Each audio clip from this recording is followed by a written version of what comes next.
बिस्मिल्लाहिर्रहमानिर्रहीम। अस्सलाम वालेकुम। आप उसामा गाजी यूट्यूब चैनल देख रहे हैं। मुस्लिम लीग नून आज अपनी बका की जंग लड़ रही है, ये कहना गलत नहीं होगा। ये सही है कि मुशर्रफ दौर में बड़ा मुश्किल दौर था नून लीग के लिए, लेकिन तब बाहर से प्रेशर था। इस दफ़ा अंदर से टूट फूट है।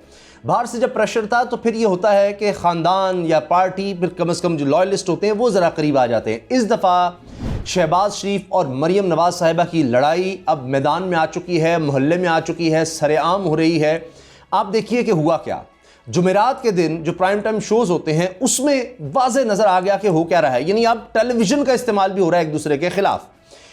शहबाज शरीफ साहब इंटरव्यू दे रहे हैं, खुसूसी इंटरव्यू कामरान खान साहब को, दुनिया न्यूज़ पर, दुनिया टीवी पर। अच्छा, कामरान खान साहब शहबाज शरीफ को इंटरव्यू कर रहे हैं और दूसरी तरफ क्या होता है कि जियो टीवी पर शाहजेब खानजादा साहब मरियम नवाज साहिबा का मौक़िफ़ पेश करते हैं कि मरियम नवाज साहिबा क्या कह रही हैं मौजूदा सूरत हाल पर, कि जो बातें कही जा रही हैं कि शहबाज शरीफ और मरियम नवाज साहिबा के दरमियान इख्तिलाफ़ात सख्त हो गए हैं, धड़ेबंदी हो गई है, नून लीग इंतशार का शिकार है। तो इस पर फिर मौक़िफ़ पेश किया जा रहा है शाहजेब खानजादा की तरफ से। अब क्या हुआ, ये वही हुआ जो चंद दिन पहले आपने देखा था कि शहबाज शरीफ अगर एक मीटिंग रखते हैं पीडीएम के रहनुमाओं के साथ, पीपल्स पार्टी को बुलाते हैं, उसमें एएनपी को बुलाते हैं, तो फिर फ़ौरन ही मरियम नवाज साहिबा बग़ैर किसी और वजह के पूरी एक प्रेस कॉन्फ्रेंस कर डालती हैं और उसमें वाज़े तौर पर शहबाज शरीफ साहब को शर्मिंदा करती हैं, दिखाना चाहती हैं कि उनकी कोई हैसियत नहीं है। वो कहती हैं कि जी पीडीएम तो अब मौजूद है, पीपल्स पार्टी का तो सवाल ही पैदा नहीं होता उनके वापस आने का। और वो ये कह देती हैं अपने चिच्चा, सगे चिच्चा के मुकाबले में शाहिद खाकान अब्बासी साहब की साइड लेती हैं, उनका नाम लेती हैं कि जो शाहिद खाकान अब्बासी का मौक़िफ़ है, यानी ये मौक़िफ़ कि जी पीपल्स पार्टी की वापसी कोई गुंजाइश नहीं है और शहबाज शरीफ साहब तो उनको वापस लाना चाह रहे हैं, तो शाहिद खाकान अब्बासी का मौक़िफ़ ही मरियम नवाज का मौक़िफ़ है। मरियम नवाज साहब ने कहा कि वही मेरा मौक़िफ़ है और वही फिर नून लीग का मौक़िफ़ है। यानी वही बात हुई जो आपने इससे चंद दिन पहले देखी थी। मैं आपको और पीछे ले जाता हूं कि जनाब जब ये बात हुई, शहबाज शरीफ साहब ने कहा जी हमारा बयानी जो है इदारों के ख़िलाफ़ नहीं है, हमारा बयानी मुफाहमत का है, तो मरियम नवाज साहबा ने पूरा ट्रेंड चलवाया ट्विटर पर कि बयानिया सिर्फ नवाज शरीफ का, ये ट्विटर पर टॉप ट्रेंड करता रहा, ये चलता रहा। तो ये सूरत हाल है अब कि जहां शहबाज शरीफ साहब कुछ करेंगे तो मरियम बिल्कुल उसके मुखालिफ चलेंगी। ना सिर्फ ये कि अंदर खाते या अंदर लीडर से बात होगी, अब सरेआम होगी, टेलीविजन पर बात होगी। इख्तिलाफात इस कदर शदीद हो चुके हैं।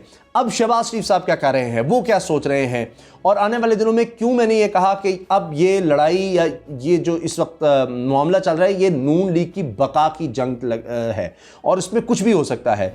एमक्यूएम वाला हाल हो सकता है कि बिल्कुल जिस तरह एमक्यूएम टूट फूट गई अल्ताफ़ हुसैन के निकालने के बाद, इस तरह से यहाँ भी ये दोनों तरह से हो सकता है। अगर नवाज शरीफ को साइडलाइन किया जाता है तब भी, और अगर नहीं किया जाता और शहबाज शरीफ साहब को साइडलाइन किया जाता है तो तब भी। मैं आपको बताता हूँ हो क्या रहा है। अगर आप देख लीजिए वो लोग जो बहुत ज़्यादा लिखते थे कि जी नून लीग ने बड़ा कमाल कर दिया, नवाज शरीफ ने बड़ा कमाल कर दिया और हमेशा वो इस्टेब्लिशमेंट के कंधों पर बैठ कर आए और जिस तरह से वो काम करते रहे, इस्टेब्लिशमेंट के साथ रहे, फ़ौज के साथ रहे और हमेशा वहाँ से आए, शुरू वहीं से किया। तो अब उन्होंने सब धोने धो दिए हैं, सब गलतियों का उन्होंने इजाला कर दिया है। किस तरह से जनाब आर्मी चीफ के DGSA के नाम ले लेकर और जिस तरह से उन्होंने फिर किया, इदारों के ख़िलाफ़ जो बोले, जो जजेस के ख़िलाफ़ बोले, तो वो सब कर दिया। तो अब वही लोग ये कह रहे हैं, लिख रहे हैं, बड़े बड़े अखबारात में लिखा जा रहा है कि अब तो ये सब कुछ तबाही की तरफ जा रहा है और ये लाख छुपाया जाए, लाख छुपाने की कोशिश करें या झूठ बोले कि नहीं नहीं कोई इख्तिलाफ नहीं, कुछ नहीं है, सब नज़र आ रहा है, मंजर पर आ रहा है और ये नून लीग की बका की जंग। वो लिख रहे हैं कि अब तो नून लीग को तबाही से अगर यही सिलसिला चला तो कोई नहीं बचा सकता। अब मैं आपको अंदर की कहानी बता रहा हूँ कि असल में सूरत हाल है क्या।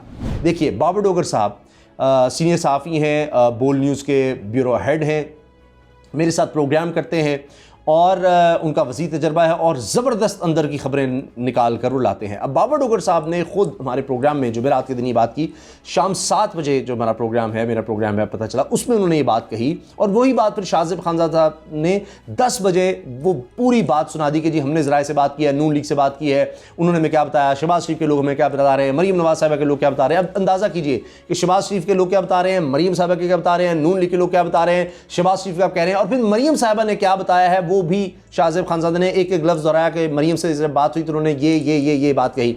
और फिर एहसन इकबाल साहब थे मौके पेश करने, उन्होंने भी कहा नहीं कोई इख्तिलाफ नहीं है, वो ये है वो है, ये ख़ानदान इकट्ठा है, इकट्ठा रहेगा, वो सब कुछ। तो जनाब बाबर डोगर साहब ने जो बात कही और फिर शाहजेब खानजादा ने उसके बाद जो अपने प्रोग्राम बात कही, वो मैं आपको बता दूँ कि शहबाज शरीफ साहब ने ये कह दिया है कि मैं सियासत से किनारा कशी कर लूँगा, मैं सियासत छोड़ दूँगा। उन्होंने ये पैगाम दे दिया है, पहुँचा दिया है। अभी भाइयों के दरमियान टेलीफोन पर भी गुफ्तगू होती रही है।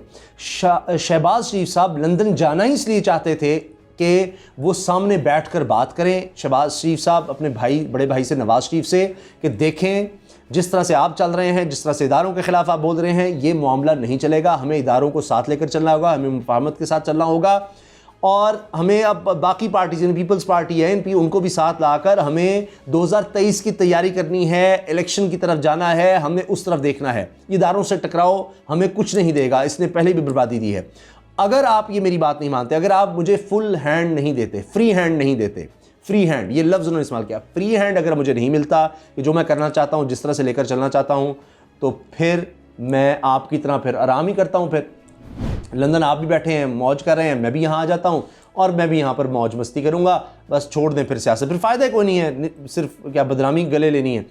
तो अब मरीम साहबा ने जो मौक़िफ़ दिया है शाहज़ेब खानज़ादा को, शाहज़ेब खानज़ादा ने रिपीट किया कि मरीम साहबा ने कहा है कि जी मेरे खामोश होने से कोई फ़र्क नहीं पड़ेगा, और बयानिया तो वही है जो नवाज़ शरीफ का है, और मैं तो वही करती हूँ जो नवाज़ शरीफ कहते हैं, जहाँ जाने का कहते हैं मैं चली जाती हूँ, जहाँ जाने से रोकते हैं मैं रुक जाती हूँ। अब ये बात हो गई। अब आप देखिए कि जहाँ तक बात है बयानिया की, तो वो तो नवाज़ शरीफ का होगा, लेकिन नवाज़ शरीफ को भी ये फैसला करना है। शहबाज शरीफ ने फैसला कर लिया है, मैं आपको बता रहा हूँ कि वो सियासत छोड़ देंगे, उससे किनारकशी कर लेंगे कि अगर उनको फ्री हैंड नहीं मिलता। ये अब बड़ा टर्निंग पॉइंट है। और इस पर तो शेख रशीद साहब ने कहा है कि भाई शीन निकल गई, मीम अलग शीन निकल गई, नून लीग से अगर किसी को नहीं नज़र आती तो फिर क्या करें। अब शायद खान अब्बासी जब कह रहा है कि पीपल्स पार्टी आई पीडीएम में तो मैं इस्तीफ़ा दे दूंगा, तो और वो क्या कहे, ये शेख रशीद के अल्फाज हैं। तो बहरहाल वो तो होता नज़र आ रहा है। अब देखिए एक और चीज़ मैं आपको बता दूं कि ये झगड़ा असल क्या है मरियम और शहबाज शरीफ के दौरान, बयानिए का या मुफाहमत का या ये सब, ये अपनी जगह है। एक और झगड़ा जो है ना असल पीछे ये है, बाबर डॉक्टर साहब ने भी कहा था कि शहबाज शरीफ साहब इदारों से मिल रहे हैं, मरियम को इस चीज़ का यूँ समझिए कि दुख है या तकलीफ़ है कि ये शहबाज शरीफ साहब क्यों मिल रहे हैं, मैं क्यों नहीं, जिसने बात करनी है मुझसे करे। ये वो कह चुकी हैं कि जी नवाज शरीफ से पहले मुझसे बात की जाए। वो ये कहती हैं कि पीपल्स पार्टी को बुला रहे हैं, शहबाज शरीफ को बुला रहे हैं। पीपल्स पार्टी कह रही है हम बात करेंगे तो शहबाज शरीफ से करेंगे। क्यों, शहबाज शरीफ की क्या हैसियत है, वो कौन होते हैं, मुझसे बात करें, मैं हूँ इदारे फौज, जिसने भी बात करनी है मुझसे करे बात, मुझसे बात की जाए। यही नवाज शरीफ सब चाहते हैं कि मुझे रिलीफ दिया जाए, मुझसे बात की जाए, मुझे वज़ीर आज़म की तरफ लाया जाए। शहबाज शरीफ से कह रहे हैं कि अगले वज़ीर आज़म के बारे में डिसाइड किया जाए, तो नवाज शरीफ कह रहे हैं नहीं मेरे अलावा कोई नहीं हो सकता, मेरे केसेस ख़त्म किए जाएँ, यानी इदारे मुझसे बात करें ताकि फिर वो डील हो, मैं अपने केसेस ख़त्म करूँ, मरीम के केसेस ख़त्म किए जाए, हमसे बात की जाए। ये शहबाज शरीफ बीच में से कहाँ से आ गया कि ये कह रहा है जी मुझे दिया जाए, फ्री हैंड में आके चलूँगा। एक और मैं आपको बात बता दूँ कि ये भी हो रहा है कि सीनियर लीडरशिप जो ज़्यादातर शहबाज शरीफ के साथ है, ज़्यादातर शहबाज शरीफ के साथ है, ज़्यादातर लोग शहबाज शरीफ के साथ हैं, उनके हामिया के इदारों से टकराव हमारे फ़ायदे में नहीं है, ये पार्टी इस तरह ना बनी थी ना इस तरह चलेगी। तो वो ये कह रहे हैं कि फिर हम इलेक्शन में ही नहीं आएंगे, 2023 के इलेक्शन में ही बैठ जाएंगे, फिर क्या फ़ायदा, हमने आना ही नहीं है बीच में, फिर ये तक है। और अगर ये हो गया तो फिर MQM पार्ट 2 वाकई हो जाएगा नून लीग का। अब मसला ये है कि ये बातें नवाज़ शरीफ और मरीम को भी नज़र आएंगी। वो ये समझ रहे हैं, जिस तरह एहसन इकबाल ने शाहज़ेब खानज़ादा के शो में कहा कि जी देखें हम जितने इलेक्शन ज़िमनी इलेक्शन जीते हैं इसी बयानी की वजह से जीते हैं, जो मरीम का, जो नवाज़ शरीफ का बयानिया है इदारों के ख़िलाफ़, ये सब कुछ, वो मियाँ जावेद लतीफ़, तो हम तो इसी तरह जीत रहे हैं। लोग अब रियलाइज़ कर रहे हैं, लोग अब चाहते हैं कि जी सही हो जाए सब कुछ, ये 73 साल से जो हो रहा है ये नहीं होगा, अब लोग इसीलिए निकलेंगे, छोड़ेंगे नहीं, इदारों के ख़िलाफ़ हो जाएंगे उसी तरह। लेकिन नहीं, असल बात नवाज़ शरीफ को, मरीम को भी पता है कि इस तरह से ना वोट आने हैं, हमारे लोग भी छोड़कर जा सकते हैं और रिजेंटमेंट शो कर रहे हैं। लेकिन मसला ये है कि फिर उसमें मरीम साहिबा और नवाज़ शरीफ का रोल नहीं है, हुकूमत में नहीं है, पार्टी में है, लेकिन वो फिर प्राइम मिनिस्टर नहीं है नवाज़ शरीफ, फिर मरीम साहिबा प्राइम मिनिस्टर की बेटी नहीं है, उस उम्मीदवार की लाइन में ही नहीं है। शहबाज शरीफ साहब सब कुछ ना ले जाएं, ये बात है। ये वही हुआ जो शाहज़ खान अब्बासी को वज़ीर आज़म बनाया था, तो कहा था कि जी फिर जब नेशनल असम्बली का इलेक्शन लड़ लेंगे शहबाज शरीफ तो फिर वो होंगे, लेकिन उसके बाद वो वक्त कभी नहीं आया। ये वही गेम है। शहबाज शरीफ सब तंग आ चुके हैं और वो कहते हैं जी बस बहुत हो गया। तो ये असल कहानी है जो मैंने आपको बताई है, और आप ये देख लीजिएगा, पुराने बयानात देख लें और आने वाले दिनों में भी आप देख लीजिएगा, बयानात आपको बड़े वाज़ेह होते नज़र आ जाएंगे। तो अगर शहबाज शरीफ की अब ना मानी गई तो उन्होंने कहा जी मैं जा रहा हूँ, और फिर सीनियर लीडरशिप भी कह रही है हम ही जेलें और ये धक्के और ये सब भुगतें, इससे कुछ हासिल नहीं होना। राना तनवीर साहब ये कह चुके हैं, मुस्लिम लीग के सीनियर रहनुमा, दीगर लोग कह चुके हैं कि हमें इदारों से टकराव का फ़ायदा नहीं है। तो ये सब चीज़ें वाज़ेह नज़र आ रही हैं आपको चंद एक लोग नज़र आएंगे टीवी पर कि जी जो मरियम के हवाले से बात करते हैं, नवाज शरीफ की बात करेंगे। बाकी अब आहिस्ता आहिस्ता लोग कम होते चले जा रहे हैं। तो आने वाला वक्त बहुत ही खौफनाक नज़र आ रहा है नून लीग के लिए। अल्लाह हाफ़िज़।